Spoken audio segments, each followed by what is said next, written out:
In an industry stuffed with marketing bullshit, empty promises, and shiny-suited liars, one woman's had enough. She knows what it's like to have the wrong clients, no money, and no time for fun. But she also knows how to fix it. And on the Business for Superheroes show, she promises to tell the down and dirty truth about business, sales, and running away with the circus. Here's your host, Vicky Fraser. Hello and welcome to the Business for Superheroes show. I'm Vicky Fraser and this is my husband, Joe. Hello. How you doing, Joe? I'm all right, thank you. Good. Cool. If you hear some squealing and shrieking, it's because our two cats have decided to have a fight. So, sorry about that in advance. What are we talking about? We are talking about email marketing today. Email marketing. Yeah, because it's one of my favourite things. One of your things. One of my favourite things. And there we go, there's some scuffling. Easy, guys, easy. We have two cats, and our big cow print cat is Noodle, and he is in a strop because he wants to go outside and we're not letting him because it's dark and all the rest of it, and we live on a busy road. And he's decided to duff up his sister, who actually I think starts the whole thing secretly and then comes crying to us. Anyway. These good people aren't here to listen to stories about cats fighting. I think they are, you know. You reckon? Yeah, but regardless of that, they're going to hear about email marketing now. Because it's really cool and everybody should be email marketing. They should be using email marketing because it's awesome. It costs me very little money and makes me very lot of money. Rich beyond your wildest dreams. Well, not really. I don't really want to be rich. No? The idea of being, like, rich scares me. And I think you're rich to go all, you know, woo fucking hippie. I think you're rich if you're happy and you have the people in your life that you want and you have enough food to eat and enough clothes to wear and enough warmth to warm you. All right. I think I'm a capitalist pig dog then, because I'd quite like to be rich. Well, I'm a bit of a, you know, I'm not a complete tree-hugging hippie. Capitalism is a fine thing, but, you know, I wouldn't want to win like 50 million quid on the lottery. That'd scare the shit out of me. Okay. Joe's making a face at me now that says, I'll take the 50 million quid and stuff you. I will take the 50 million. But anyway, not going to happen. Right, email marketing, hard work. Yes, I think a lot of people are very sceptical about the power of email marketing for reasons that I'll go into in a minute. But I would like to just tell you, Joe, an amazing tale of mirth. Well, not really mirth, an amazing tale of success about my friend Kat. You've met Kat. I've met Kat. Have you met Kat? I don't know. Lovely and blonde and lives in Doha. Oh, you might not have met her. She's in Elite. I don't think I've met Kat. Well, anyway, you're going to meet her in February. Kat used to part-own a hairdressing salon, and she once sent a bunch of emails over a weekend and made £72,000. In a weekend? In a weekend, selling fucking haircuts. That's good going. It's pretty good going, isn't it? Yeah. This email marketing is good shit, man. My mate Bill needed to drum up some cash fairly quickly, and he put an offer together in an afternoon, because I was there when he did it, put a bunch of emails together, sent them, and made £27,893. Very specific. In 72 hours. You see, if you give very specific sums, it's more believable. Okay. I am actually telling the truth here, people. But it's also more believable. Yeah, but top tip, if you give a very, you know, rather than saying about 20 grand, if it was £20,132.67, then tell people that. Yeah, say that. Top random tip for you there. And here's another example. Another mate of mine, Paul, put an offer together, kind of planned out a course in the course of an afternoon. He's also mental in a kind of good way. Pre-sold it and made 72 grand. Hang on, 72 grand? Yeah, that's two lots of 72 grand. Coincidental? I know. It seems, there you go, email marketing makes you 72 grand. Disclaimer. Not all email marketing will make you 72 grand in a weekend. Yeah, true that. But there you go. I just wanted to, you know, illustrate that with examples of the kind of big bucks you can make. And they're not even the big bucks, you know, that I know of people. These are just clowns you bumped into. They're not clowns I bumped into. How very dare you? They're my friends. Wow. They are my friends. And no, I'm upset. Anyway, no, I'm not. But, you know, there are other people that I know of in the internet marketing world who will make hundreds of thousands of pounds selling a few emails, who will make millions of dollars. Not quite so many pounds. Lots of dollars. Many dollars. Yeah, many dollars.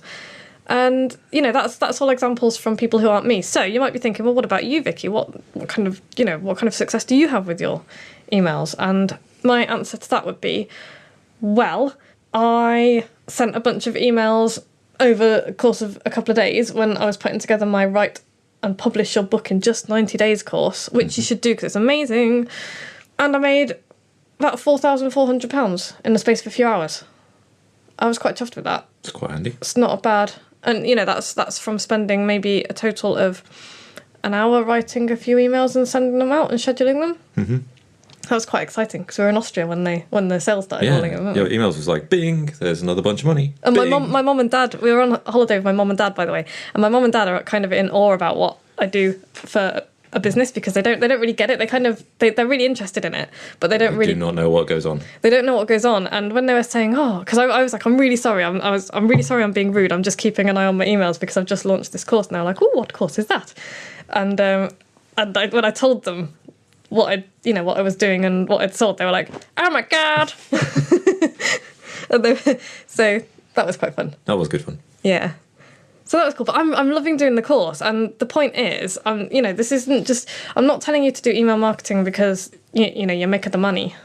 That's one point of it, obviously, but I'm really enjoying doing this Write Your Book course, and the people doing it are really enjoying it, and they're sending me really cool stuff, aren't they? They're really doing the work, and they're loving the course as far as I can tell, and I'm hoping that if any of the people on the course are listening and they're not loving it, please tell me why and what I can do to improve it, and I may or may not take your request on board.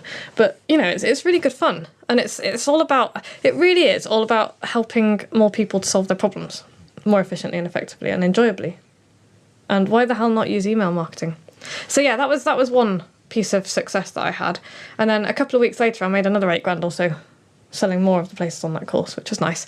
And then one of my inner circle members had a training course to fill. He had some spare places that he wouldn't. There just would have been. He was doing an internal course, wasn't he? Yeah. He just would have had some empty chairs at the back of the room. Yeah. So he thought, I can put into practice some of the stuff Vicky's been teaching us in the inner circle, and he did. And he put together 2 emails and sent them out and sold 3 of the places straight away at £1,000 a pop, which is not a bad morning's work. And then before he could send the final 3rd email, which he'd just kind of sent over to me as a quick, does this look okay? He'd sold the final place as well. So $4,000 in the space of a couple of hours. 2.5 emails. Yeah. And it was $4,000 that he was not going to. Yeah, it was just empty chairs at the back of a course he was running. Yeah, pretty much. So, and that was a kind of last minute. I'd quite like to sell these things. Let's send a couple of emails, Vicky style emails. Woohoo! Cool. Yeah, that was awesome. So that was cool, and it's really nice to see people doing that kind of thing.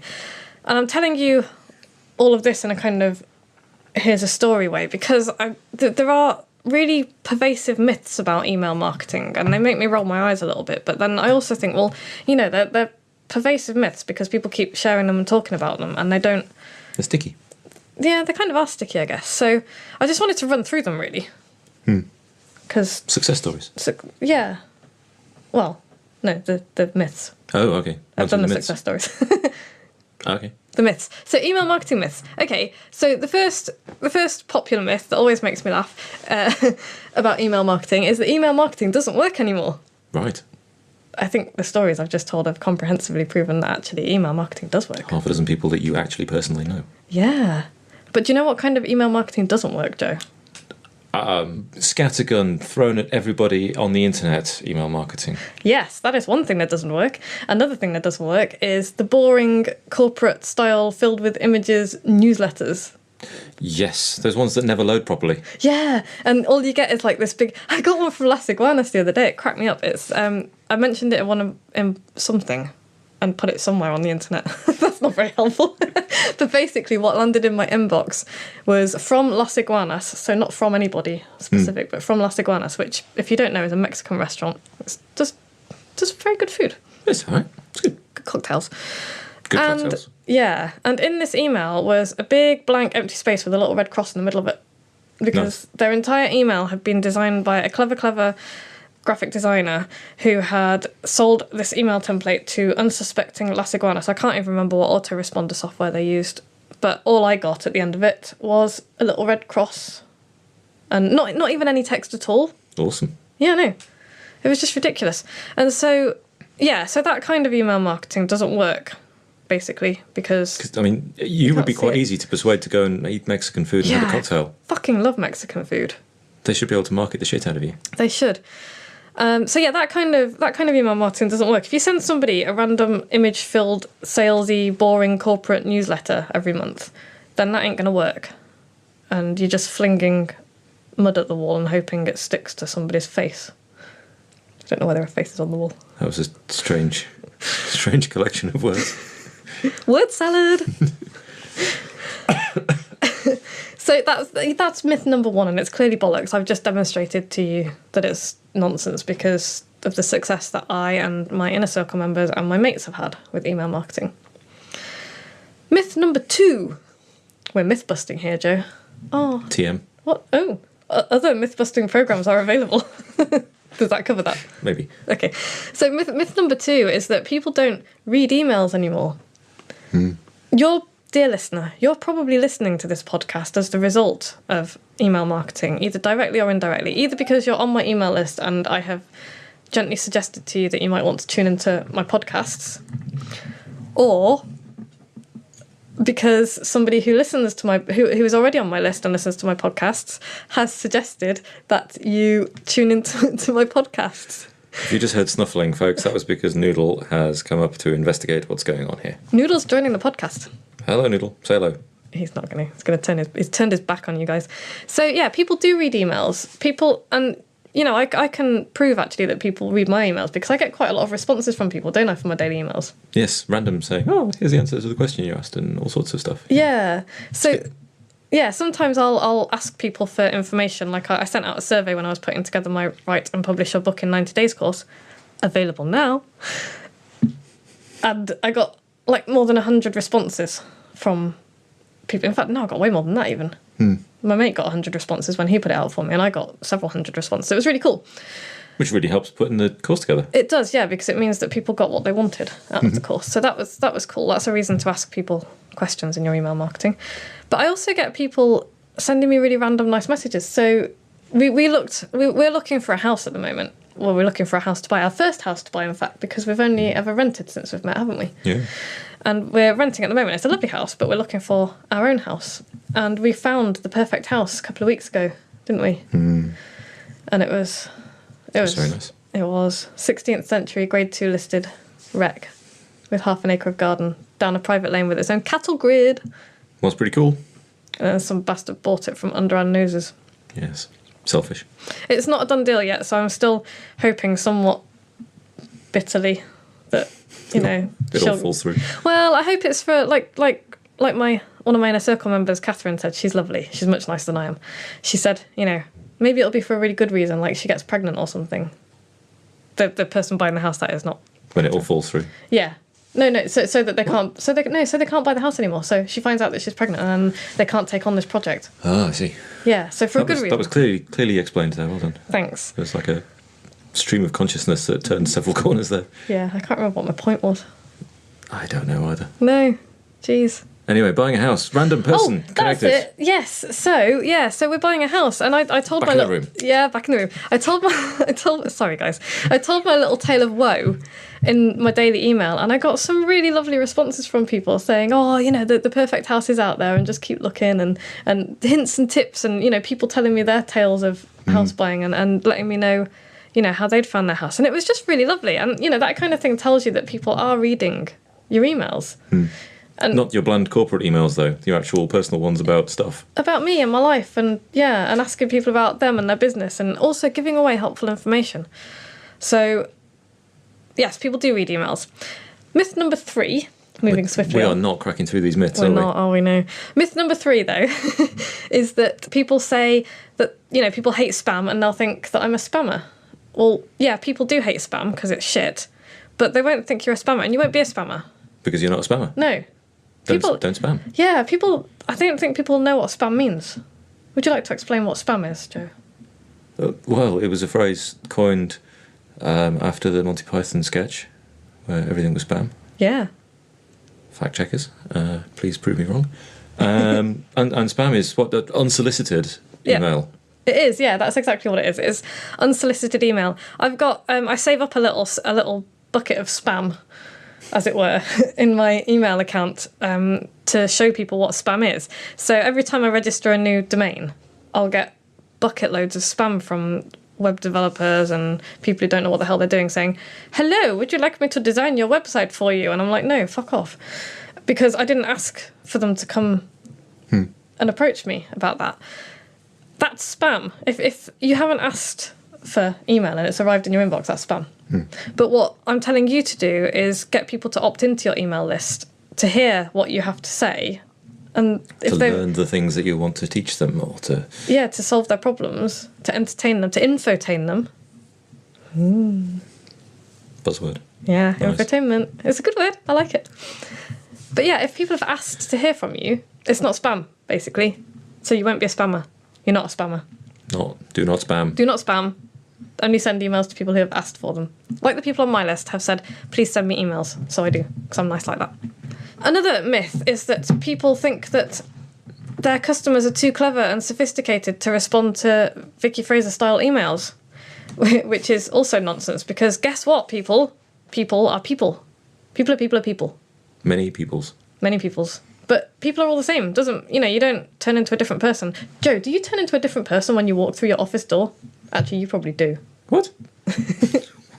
No. My eyebrows get a little bit closer together, but that's about it. Oh man, the coffee machine was broken this morning. There was nearly a riot. It was horrible. How did Zori cope? I don't know. I just stayed clear. Kill you. I just stayed clear, man. It was frightening. Somebody had helpfully taken the coffee machine to pieces and then taken the bits home so that they could wash them. But then they were late arriving back at the office. So you arrive at the coffee machine, you press the button and it says, where's the drip tray? Dun, dun, dun. Nobody knew where the drip tray was, folks. It was frightening. Crikey. So, yeah, back in the room. Yeah, sorry. So obviously Joe's not over that trauma yet. It was a tough morning. It was a tough morning. But, you don't turn into a completely different person when you walk through the office door, and nor does anybody else. And people do business with people and not faceless corporations. And, your customers are not too clever and sophisticated, because if you send them... That's not to say your customers are stupid yokels. Let's just get that straight. Yeah. Let's not assume they're all idiots. No, that far from it. But they're normal people is what I'm saying. Okay. They're just normal people. They're just people. Yeah, they're just people, like anybody else. And, to prove that point, I know lawyers who send daily emails like mine. Well, they're like their own, but in the same kind of conversational, personal style. I know a surgeon, rather frightening surgeon. No, he's not really. Who sends personal daily emails in the same style and, makes a decent living out of it. I know a dentist who does the same thing. I know coaches and all sorts of people, engineers. Ivan, the guy in my inner circle, is an engineer. He runs a really cool engineering company. People are people, and they're interested in this. They're interested in people things, basically. So be a people. So be a people. And another myth. Myth number 5, I think we're on now. I was kind of lost track. I'm not even drinking. Oh man, I might open a bottle of wine. No, I don't think you should. Well, no, you can. I didn't mean that to say no, you can't, but you open a bottle of wine if you want. I don't like to call it dry January, because I have not drunk in January for years, and all of these hipsters with their trendy beards jumping on the dry January bandwagon. I've been doing this for years. Anyway, myth number 6 is that my customers don't like to be sold to. And, that may be true. People might not like to be sold to, but that's probably because you're doing it wrong, to be blunt. People do not like the hard sell. They don't like emails to land in their inbox every month or so. And for that email to just be... That's the sound of Joe opening a bottle of wine. Try not to throw it everywhere.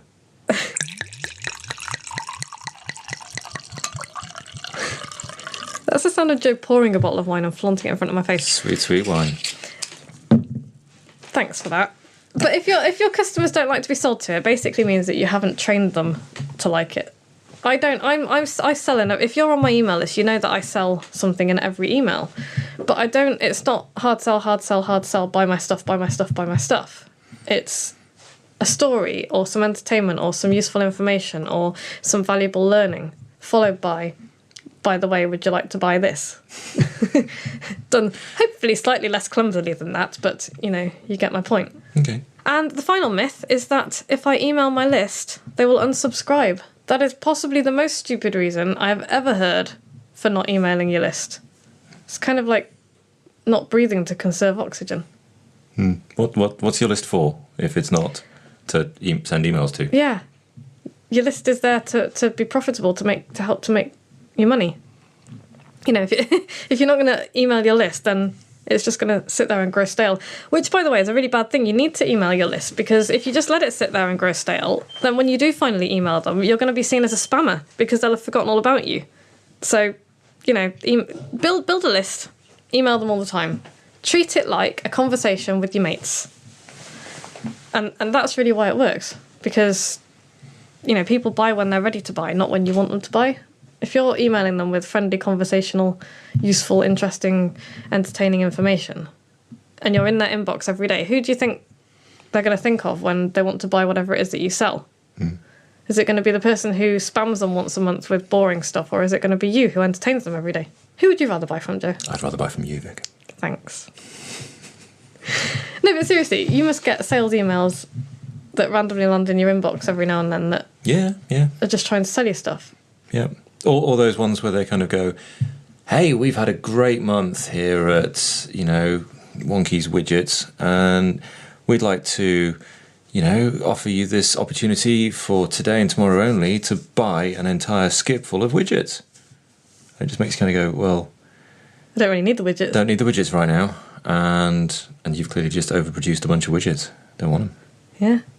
Whereas if there'd been an actual real human being on the end of the email, kind of chatting with you and building a relationship, keywords there, building a relationship, you'd be much more inclined to... You would think of them when you need the widget, right? Yeah, that's it. Yeah, there are a few people who keep in touch who I use when it suits me. Yeah. But I don't respond well to badly formatted corporate nonsense that drops into my box every now and again. No.